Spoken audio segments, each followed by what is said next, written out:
This might seem generic, but it was requested to talk about this, and this is a 7-pin. This hooks onto the back of the tow vehicle, and hence you can see there are 7 little pins here that allow connectivity to the towing trailer or camper or boat or whatever in the vehicle in terms of signaling, braking, and in the purposes of this video, the electronic brake controller.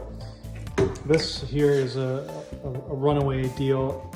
If, for example, somehow the trailer would become unhitched from the tow vehicle, this would be attached to the tow vehicle and pop out here and would generate the automatic braking capacity of this, in purposes of this video, the base camper. But our boat had this same type of deal as well. So if you've got a newer trailer, this really is a very normal, standard operating type of device. But let's jump over to the truck and see what the electronic brake controller looks like.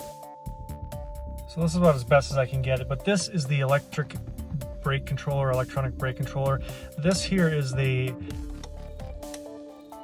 manual operated device. So you can see in terms of, it has numbers, and you can see as it was going up and down there, we'll show you the different amount of braking capacity that is being generated by this device here. We make vehicles off right now, but I'll turn it on here, and you'll see there. So I'm not sure why it's flashing. It doesn't typically flash, but what you see now, bear with me, it's a little blurry here just because of the position of the camera. Let's see if I can get that any better.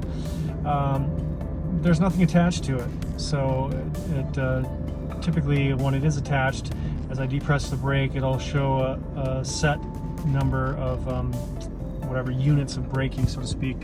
And there are buttons on here to dial it up or down, and again there as well to increase the force. Everyone's different. This is just the Prodigy one that we have. Fortunately, the guy who hooked this up had to tear apart all this underneath here to find where the pigtail was hiding, but he was very cautious. Fortunately, the guy who attached this just used Velcro. He was talking about a buddy of his who attached one of these to the undersurface here and actually deployed the airbags in a vehicle. So obviously a little bit of a faux pas, particularly we had a long drive ahead of us. But as you can see, the 2 dots here, there's nothing attached to it right now. There's nothing in the 7-pin in the back there.